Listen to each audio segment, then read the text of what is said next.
All right, guys, what is going on? I hope everybody's out there staying high speed and motivated and accomplishing their goals, whatever they may be. Today, we're gonna be talking about the sprint drag carry, and more specifically, how you can crush that thing. I've always been pretty good with the sprint drag carry event. I don't think there's ever been a time I haven't maxed a thing. Here recently, on my last ACFT just a few weeks ago, I was able to achieve a 118, okay? So plenty fast, no issues there. And I attribute that to all the things that I do during the preparation for the event, execution, and all the alternate exercises that I do in the background to help myself get ready to take on the sprint drag carry event. And these are all the things that I want to go ahead and forward to you guys, all right? So we're gonna break this video up into 3 different things. We're gonna talk about preparation, execution, and I want to show you guys some alternate exercises so you know how you should be appropriately training up for this event to help yourself get better. All right, guys, so I don't want to waste any of your time. Let's get right down into it.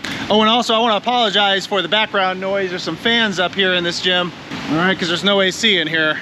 So hopefully that isn't an issue during this video for you guys. Hopefully you can still hear me. Okay, so preparation for the sprint drag carry. So you've already done your maximum deadlift, you've done your power throw, and you've done your hand release push-ups, right? So you're already, I wouldn't say necessarily smoked, but you've been working, right? And now you're expected to come up here and knock out a sprint drag carry, which we all know is a pretty exhausting event. So first things first, and I've talked about this in other videos in the past, you want to make sure that you have the right footwear, okay? So when you're doing your maximum deadlift, you should be wearing flat shoes. When you're doing your standing power throw, you should be wearing flat shoes. You should switch over your shoes into running shoes, something like this, by the time you get to the push-up event. So you should already have running shoes on at this point. And you don't want to wear running shoes with too much arc support, okay, because that's just going to make it difficult for you when you're running back and forth to actually conduct your turns, okay, because of the stability issue. So make sure you're wearing some running shoes that are pretty neutral and offer some sort of good stability for you so you're not risking rolling your ankle while you're doing this. I already know there's gonna be a lot of you out there that are gonna ask me what sort of shoes I recommend. I would go ahead and say that these shoes that I'm wearing now are definitely shoes. These are actually the shoes I wore for my last ACFT. These are Saucony Triumphs, and I will put a link in the description for you guys so you can check that out. Those are definitely some good shoes to wear for an event like this. You should have also been sipping water or some sort of Gatorade or electrolyte powder or something like that throughout all the prior events leading up to the SDC. And I can't emphasize that enough when I say sipping. You don't want to be gulping water the entire time. Just little sips here and there, maybe a couple sips after each event. That's plenty enough, that's fine. I would also recommend, if you're somebody who struggles with this event and your endurance just isn't where it should be yet, right? Definitely bring with you like a goo packet or something similar to that, and you should ingest that before the push-up event so that those carbs are in your system and ready to help you out by the time you get to the SDC. Now, according to the Army, for the sprint drag carry, you can set up your equipment however you desire as long as it's behind the start line, right? Well, let me show you how I like to set my equipment up. Okay, and I think I should probably invest in a mic nowadays. What do you think, you guys? Hopefully you can hear me, but anyway, so this is how I like to set up my equipment on the start line. So the start line is like this, and I'm heading that way, past you guys. I like to keep my sled apparatus on the right of me, and I like to keep my kettlebells on the left of me when I start. And I like to start my front leading rest right in the middle of both, with my head behind the start line, right? But I will make sure that every piece of this equipment is right there on the line. I don't give myself any sort of negative wiggle room, okay? I don't put it behind the line. It is like right there on the line every time I start. I don't cheat myself whatsoever with that. I think that the way you set up your handles is actually really important, okay? So a lot of guys and gals, you know, they'll go out there and when it's time to grab the sled, they come up on the handles and they didn't take the time to set it up appropriately, so they're fumbling all around the handles. The strap might have gotten tangled up on the weights and stuff like that. You definitely don't want that to happen to you because you're taking off like anywhere between 3 to even maybe 6 seconds just wasting time doing that. So make sure you set up your handles right. So I like to extend my handles and my straps all the way out to make sure that there's no knots or twists or anything like that. They're perfectly straight. Then I fold the straps back onto themselves carefully, and then I lay the handles just on the edges of the weights. That way with all my straps, there's no twists in the straps. And with the handles here, I'm gonna show you real quick. With the handles, there's room to get your hands in there and grab, okay, without having to fumble around on the ground or on the weights. There's just room available to you right here to grab when it's time to come and grab this sled. For the kettlebells, I like to put them to the left side of myself with the handles running parallel with the track itself.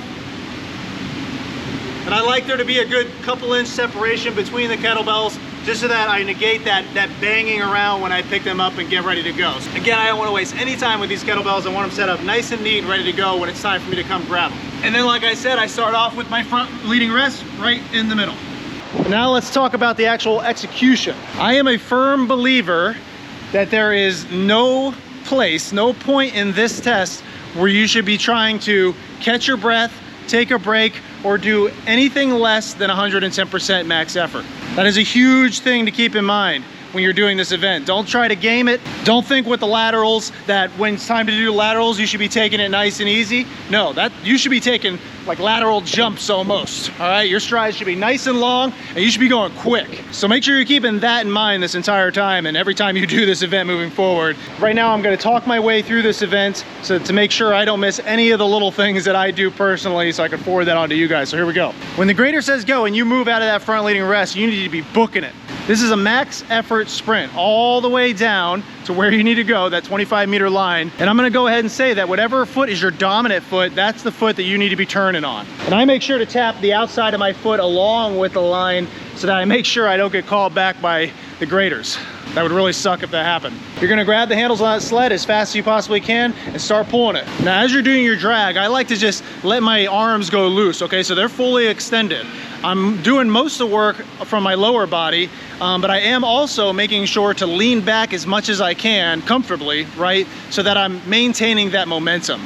Keep looking straight ahead. Don't look behind you. That's just gonna confuse you. It's gonna make you go slower. Don't look behind you until you know you're just about to come up on that 25-meter line. Right before you get to the line, maybe like a good couple feet or so, I want you to yank the sled past the line so it goes just past the line. You make sure your feet go past the line, the sled goes past the line. Your steps shouldn't be nice and clean. They should almost be sort of like hops, all right? Like hop steps. That's gonna keep you going along with that momentum and put a lot less strain on your legs, believe it or not. Keep looking straight until you get to the very end. And again, I want you to yank that sled behind you so that it gets past the line and you're not sitting around trying to fumble with it. All right, now we're moving into the laterals. Like I said before, you're not taking a break here. You might start getting winded at this point, but you're not breaking. You're still going max effort. These laterals should almost be like long jumps or hops to the side motion, right? Something like that. They're not little skips. The first lateral side that you do should be with your lead foot, your dominant foot, so that allows you to touch the end line with your dominant foot again in the hand, and then you're gonna move on your way back with your non-dominant leg. And as you're doing all this, I want you to look where you're going, okay? Don't look straight. I want you to look at the line you're going to and make sure you're going as straight as possible because you don't wanna end up in like a zigzag motion because you're looking forward and you're not really sure where you're going. When you get to the kettlebells, you're gonna grab your kettlebells as fast as you can, you're gonna turn on your dominant foot, and you're just gonna start booking it to the other line. As you're doing your carry, this is not like a farmer's carry, all right? I want you to relax your shoulders all the way and just let the kettlebells kind of dangle. Try your best to relieve any sort of pressure or tension that you have in the shoulders or the upper body. Everything that you're using here should be focused on your core and on your legs, and obviously grip strength as well. Again, turn on your dominant foot and book it back to the start line. Keeping the kettlebells as controlled as possible, but again, you don't want to have any tension in the top part of your body.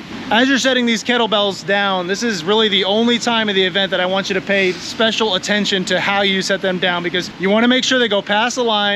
You're not throwing them, they're not falling over. They should be nice and cleanly set down so that the grader has nothing to gig you on. Then you turn around on your dominant foot. Again, everything's dominant foot. And then you're going as fast as humanly possible, as if you're being chased by zombies or something like that, all the way to the turn and all the way through the finish line. Everything you got, hold nothing back. And that is the walkthrough on how you should conduct the sprint drag carry to be able to maximize your potential at getting the very best score, if not maxing that event. Okay, so the sprint drag carry is definitely like a sprint all out event, right? I keep harping on that, it's obvious, but it definitely does involve some endurance as well. I mean, you're doing it for 1 minute and 30 seconds or better, right? We want to get better than 1 minute and 30 seconds. So you can't only go out there and train sprints and expect to get a whole lot better at this event. You're really gonna have to train up for that strength as well. So I'll give you 3 alternate exercises. These are the things that I do on a regular basis to make sure that I'm maintaining my abilities for the sprint drag carry. Walking lunges. Walking lunges are really gonna help you build up those quads, the legs, the glutes. You know, those are one of the best exercises you can do for leg strength. Not only that, but it's gonna pay huge dividends for stability. You definitely should be training these body weight and walking out for about 50 meters at a time, maybe for 4 sets, something like that. But I also want you to try it out adding some additional weight. I usually do it with maybe anywhere between 30 to 40 pounds in each hands if I'm doing it with dumbbells or kettlebells, or with a barbell, I'll do a barbell with maybe 25 plates on each side. But if you overdo it, you can hurt yourself pretty easily with this exercise. Just make sure you're taking the time to build up that strength depending on your individual strength level. Get out there and do some sprints. I think a good sprint workout, a nice and easy one to get started with, is 100-meter sprints. All right, that's max effort for 100 meters, taking about a minute of break in between, and then going ahead and doing another 100 meters. Do that maybe 8 to 10 times. That's a solid sprint workout right there, a go-to sprint workout. Get in the habit of doing that. Do that maybe once a week. And lastly, guys, you might be surprised with this, but ruck marching. You know, I know you guys see me ruck marching all the time on this channel. It's something that I do all the time, and I can't tell you enough, it really does pay huge dividends with an event like this. When you're out there ruck marching, especially if you're run rucking, you're doing so much good for your overall endurance, your cardiovascular endurance and your strength endurance. And that's exactly what this event is testing on you. I think soldiers and people in general really do underestimate the power of ruck marching. You really do get a lot out of it. And I definitely think that is one of those solid alternate events that you can do to help you train for the SDC. And if you need more information on how you should go about ruck marching, I have tons of videos on ruck marching on the channel, so just go ahead and type Gritty Soldier Ruck or something like that in YouTube, and I'm sure something will pop up. You'll get a little bit more insight on how you should go about getting after your rucks. All right, so those were alternate events, and then I have a couple more quick tips I want to throw at you before we're done. These things kind of go without saying, so I left them for the end, but obviously you want to train your drag and your kettlebell carry, right? And it doesn't matter what program you're currently running. I would say at least a few times a month, you need to get out there and just practice your drags, practice your carries. The weight that you do it on the SDC, that is the minimum standard, okay? I want you to train this sled drag with an extra 45-pound plate on there. I want you to train it with 2 extra 45-pound plates on there. Get used to doing that, and 90 pounds is gonna seem like nothing. Same thing with the kettlebells, okay? It calls for 2 45-pound kettlebells. Well, why don't you go ahead and do some carries with some 50-pound kettlebells or even 60-pound kettlebells. Just be careful, don't roll your ankle, right? I'm not telling you to go out there and hurt yourself, but train it with some additional weight. That way, when it comes down to test day, this is all lightweight. All right, guys, so those are my tips and tricks for the sprint drag carry event as part of the ACFT. I really do hope that was useful to you guys. Again, if you guys have any additional questions or you have some tips and tricks of your own that you know will work and will be beneficial to the community, please go ahead and drop that in the comments. This is just one video of a whole Max ACFT series that I've been working on, so if you're looking for tips and tricks for other events, make sure you go check those out on this channel as well. And if you're looking for a fitness program to help you train up for the ACFT, Gritty Soldier has the best ACFT training program. It's called Max ACFT. It's 8 weeks long, and again, you can get that at grittysoldier.com. And of course, I will put a link in the description for you guys. But for now, I'm gonna go ahead and run through the SDC a couple more times while I'm out here and make sure I'm maintaining my own standard, right? So besides that, I've got nothing else for you. Continue making it your mission to exceed the standard, and I will see you on the next one.